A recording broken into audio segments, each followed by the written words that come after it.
C'est facile de donner une cible de 80% de bacheliers. Il suffit d'abaisser le niveau. L'être humain, par rapport à la machine, il fait une chose qu'on appelle la métacognition. Il fait une chose très particulière. C'est quand vous tapez sur votre machine 2 plus 2, de base, si la machine vous répond 100, vous vous dites, tiens, j'ai dû faire une erreur quelque part. Il y a soit de la mémoire, soit j'ai tapé un truc. Mais donc vous avez déjà anticipé. Vous utilisez la machine, donc vous ne connaissez pas le résultat. Mais vous avez déjà en fait anticipé ce que pourrait être le résultat. La machine ne fait pas ça.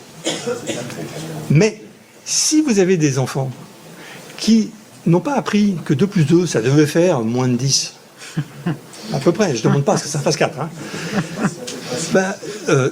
c'est un gros problème.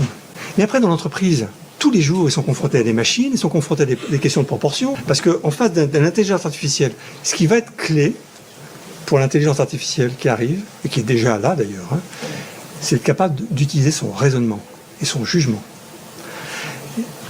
Et pour pouvoir faire ça, il faut avoir des notions de base. Et les mathématiques sont un instrument de base essentiel. Essentiel.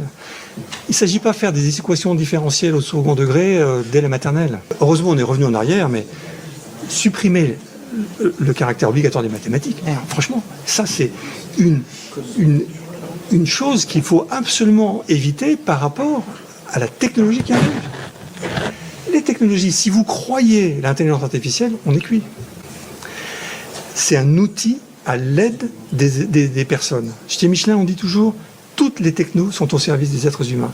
Mais il faut que les êtres humains soient capables de s'en servir. D'accord ? Et donc, il y a toute la formation, etc. Mais il faut une formation de base quand même.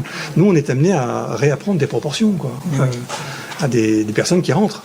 Donc ça, c'est pas normal.